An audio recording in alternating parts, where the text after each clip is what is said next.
नमस्कार, नवभारत की ओपीडी में आपका स्वागत है। मैं हूँ अनिल सिंह और आज के इस वीडियो में हम चर्चा करने जा रहे हैं इनफर्टिलिटी पर। और इस चर्चा में बातचीत के लिए हमारे साथ मौजूद हैं जेजे हॉस्पिटल के गायनेकोलॉजिस्ट डॉक्टर अशोक आनंद। डॉक्टर साहब, नवभारत की ओपीडी में आपका स्वागत है। नमस्कार एंड थैंक यू। इस चर्चा की शुरुआत हम इसी से करेंगे कि इनफर्टिलिटी आखिर होती क्या है? नमस्कार। इनफर्टिलिटी यानी कि बच्चा होने में दिक्कत। जी। अभी क्या होता है, जब भी शादी हो जाता है, शादी होने के बाद समझो एक 100 लोग हैं, 100 कपल्स है, रादर वो साथ में रहते हैं, वो साथ में शारीरिक संबंध रखते हैं, कुछ भी कॉन्ट्रासेप्टिव नहीं लेते, और फिर भी उनको 1 बरस के बाद भी अगर कंसेप्शन नहीं हुआ, प्रेगनेंसी नहीं रुकी, उसके लिए इनफर्टिलिटी बोलते हैं। 100 में से 90 लोगों को 1 बरस के अंदर प्रेगनेंसी हो जाती है।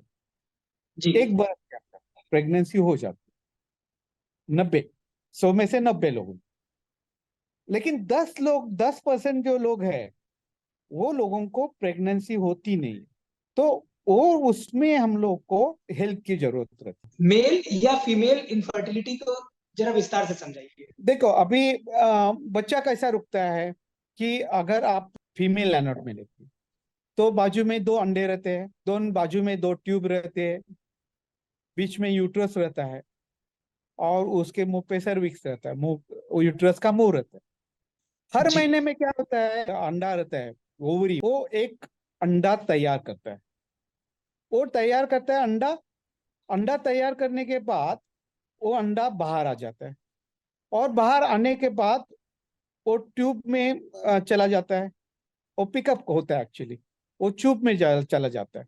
ट्यूब में चला जाने के बाद वो आदमी के, वो हस्बैंड के जंतु रहेंगे, तो वो जंतु का उससे मिलन हो जाता है, और मिलन होने के बाद गर्भ तैयार हो जाता है। वो ट्यूब में गर्भ तैयार हो जाता है, और वो गर्भ बाद में ट्यूब के पेरिस्टालसिक एक्टिविटी से वो बच्चेदानी में आ जाता है, और बच्चेदानी में वहां 9 महीना तक रहता है, और फिर बाद में डिलीवर के वक्त वो बच्चा पैदा हो जाता है। जी। तो बच्चा होने के लिए आपको एक अंडा तैयार होने की जरूरत है, और दूसरा यानी कि वो हस्बैंड का जंतु की जरूरत रहती है। और वो जंतु का वो जो गर्भ तैयार होता है बच्चेदानी में, दिस ट्यूब में, वो ट्यूब की जरूरत रहती है, जिससे वजह से बच्चेदानी में आ सकता है। यानी कि ट्यूब वो पेटेंट यानी खुली रहनी चाहिए, ओपन रहनी चाहिए, और फिजियोलॉजिकली नॉर्मल होना चाहिए। अगर औरत में वो अंडा तैयार नहीं हुआ, जी। और अंडा तैयार होके अंडा फूटा नहीं, नहीं तो जो आदमी रहता है उसमें अगर जंतु कम है, जंतु नहीं है, जंतु का मोटिलिटी जो रहता है, हलचल रहता है, वो कम है, तो वो जंतु अंडे के पास पहुंच नहीं सकता, तो बच्चा नहीं रुकेगा। तीसरा चीज क्या है कि अगर अंडा ठीक है, जंतु ठीक है, लेकिन अगर ट्यूब ही बंद है, तो जंतु अंडे के वहां पहुंच ही नहीं सकते हैं, तो इसका मतलब बच्चा नहीं रुक सकता है। जी। तो बच्चा रुकने के लिए ये 3 चीज की जरूरत रहती है: एक ओवरी में अंडा तैयार होना, normal tubes and normal uterus, और आदमी में नॉर्मल स्पर्म्स, जंतु बोलते हैं वो, उसकी जरूरत है। फिर आप देखेंगे कि 100 कपल्स है, 100 कपल्स है जिनको बच्चे प्रेगनेंसी में दिक्कत है। तो वो 100 कपल्स में अगर देखें, तो उसमें से 40% उसमें वो अंडा फूटता नहीं है, नहीं तो अंडे का प्रॉब्लम रहता है। 40% में जंतु कम रहते हैं, और 10% में दोनों को थोड़ा थोड़ा कम रहता है, और 10% में दोनों में भी कुछ भी प्रॉब्लम नहीं रहता है, तो भी बच्चा रुकता नहीं है। सो अगर आपने देखा कि 40% फीमेल फैक्टर मीन्स वो जो 40% है उसमें बच्चा अंडा नहीं फूटना, और ट्यूब ट्यूब बंद होना, और ट्यूब पैथोलॉजिकल होना, ये आता है। कपल्स देखे तो 50-50% औरत जिम्मेदार रहती है, 50% मर्द जिम्मेदार रहता है, 10% दोनों भी जिम्मेदार रहते हैं, और 10% कोई भी जिम्मेदार नहीं रहता है। उसको वो इनफर्टिलिटी बोलते हैं, उसको उसमें कुछ कारण मालूम नहीं हो जाता है। नहीं, हमने ऐसा बहुत सुना है कि परिवार में दंपत्ति को अगर बच्चा नहीं हो रहा है तो परिवार वाले बहू को ही दोषी ठहराते हैं, और ये कहा जाता है कि इसकी कमी की वजह से बच्चा नहीं हो रहा। जी। आपने जो सोसाइटी है वो मेल डोमिनेटेड सोसाइटी है, और वो मेल डोमिनेटेड सोसाइटी है, इसकी वजह से सब ब्लेम फीमेल को जाता है, औरत को जाता है, महिलाओं को जाता है। तो और अभी दूसरी और एक चीज आप भी जानते होंगे कि जैसे एक बहू है, उसको 2-3 बच्चियां हो गई, बेटा नहीं हो रहा, तो भी दोष बहू को ही ठहराया जाता है, दोषी बहू को ही ठहराया जाता है कि इसी में कमी है और इसी की वजह से हमारे परिवार में बेटा नहीं हो रहा। तो ये भ्रम भी आप जरा दूर करिए। देखो, वो बच्चे का सेक्स, बच्ची है या बच्चा है, वो सेक्स हम्म, कौन से डिटरमाइन हो जाता है? कौन डिटरमाइन करता है? वो क्रोमोसोम डिटरमाइन करते हैं। जी वो महिलाओं में एक्स एक्स रहता है, और पुरुष में एक्स वाई रहता है। जी अभी जब भी स्पर्म रहता है, उसमें उसमें अब 50% आ जाता है, और महिलाओं में एक उस महिलाओं का भी 50% आ जाता है। ना कौन सा 50% आने का?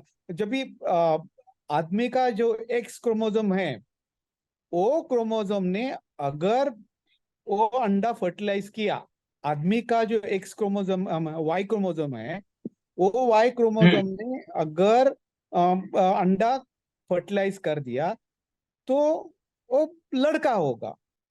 अगर एक्स क्रोमोसोम में वो अंडा पैदा किया, फर्टिलाइज किया, तो वो लड़की होगी। तो इसका मतलब ऐसा है कि औरत में वो जो बच्चा का सेक्स है, उसको डिटरमाइन वो कर ही नहीं सकती। जो सेक्स है वो आदमी की तरफ से आ जाता है, लेकिन वाई क्रोमोसोम जो है वो आदमी की तरफ से आ जाता है, वो महिलाओं में नहीं रहता है। जी सो जी अगर वाई क्रोमोसोम आ गया तो वो बच्चा हो जाएगा। अगर महिलाओं में वाई क्रोमोसोम है ही नहीं, तो बच्चा कहाँ से होगा?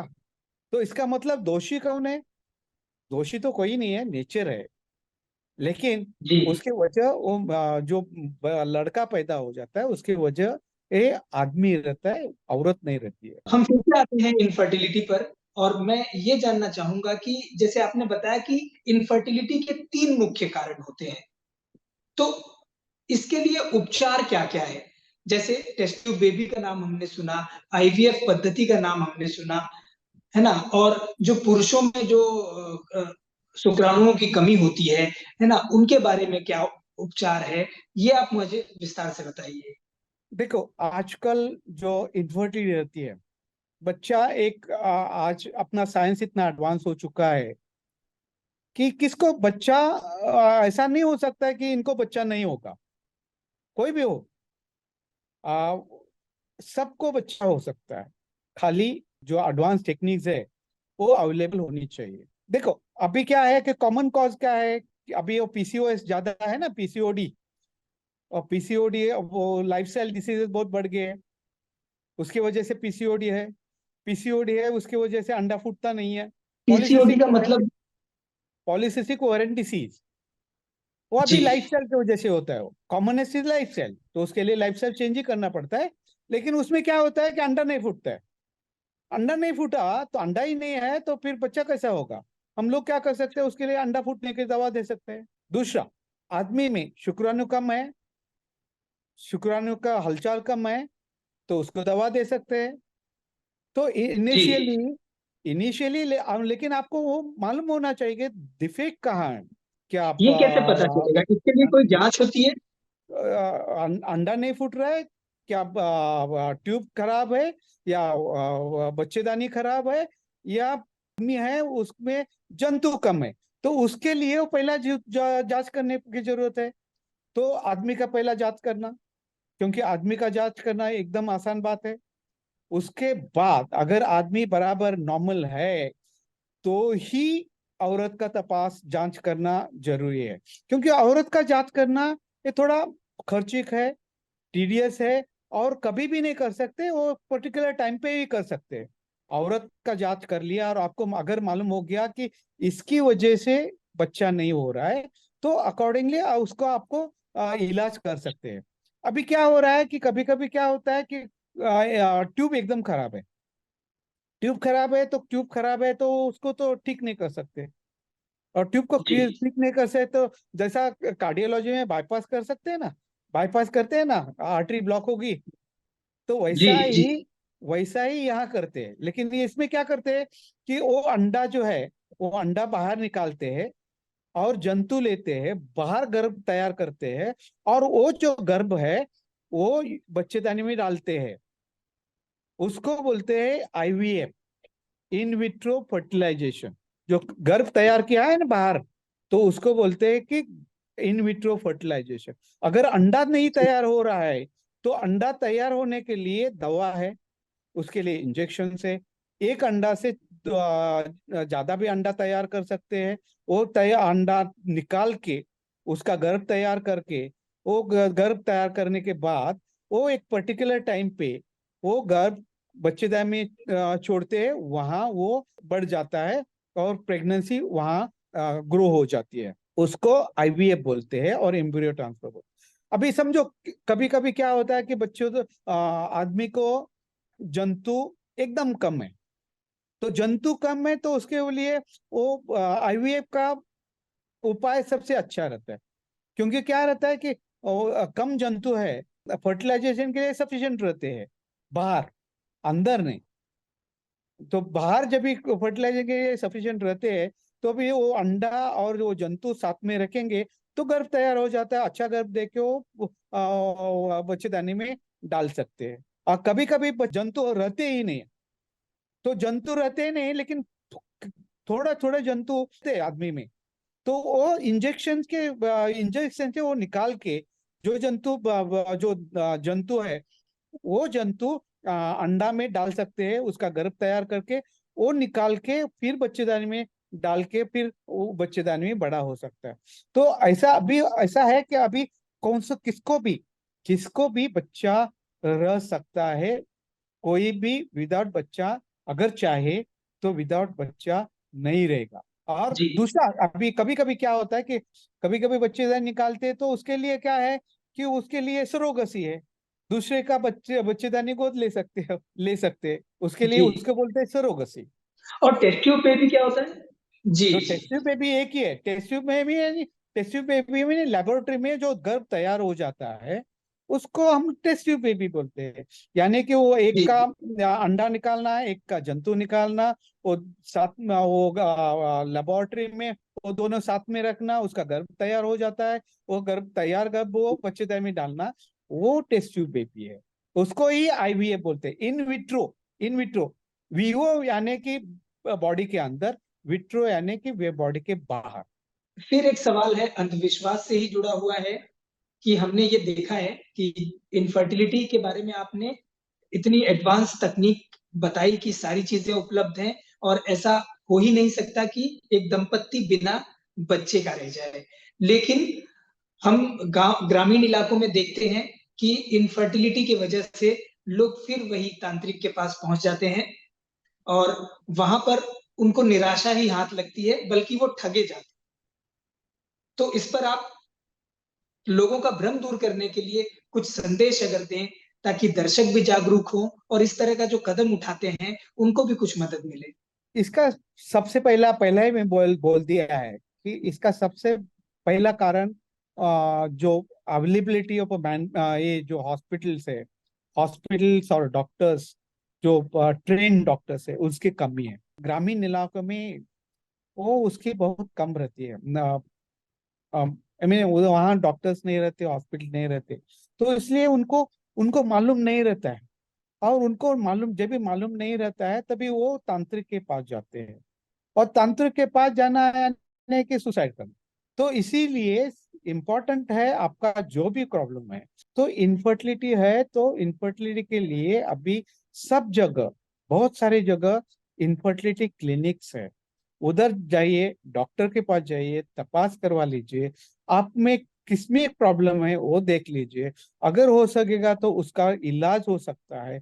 अगर इलाज नहीं हो सकता है तो एक आईवीएफ सेंटर्स है, टेस्ट ट्यूब बेबीज है, उसके मदद से आपको बच्चा रह सकता है। लेकिन आप अगर तांत्रिक के पास जाओगे तो आपका पैसा खर्चा हो जाएगा, तांत्रिक आपको डुबा देगा। तो it is nothing less than suicidal. तो इसीलिए जी, सबसे इम्पोर्टेंट चीज है कि आप मेडिकल एडवाइस ले लीजिए। वो तांत्रिक के पास जाने के सिवा आपको बहुत सारे यानी मेडिकल उपाय उपलब्ध है। बहुत बहुत धन्यवाद डॉक्टर साहब आपका। आपने अपना कीमती वक्त निकाला और हमें बहुमूल्य जानकारी दी इनफर्टिलिटी के बारे में, और लोगों को भी ये बताया कि भ्रम से दूर रहें, इलाज करें, बच्चा जरूर होगा। नवभारत की टीम के साथ जुड़ने के लिए आपका एक बार फिर शुक्रिया। तो दर्शकों, आज के वीडियो में बस इतना ही। अगले हफ्ते फिर किसी और विषय के साथ मैं हाजिर हो जाऊंगा। तब तक के लिए मुझे दीजिए इजाजत। नमस्कार।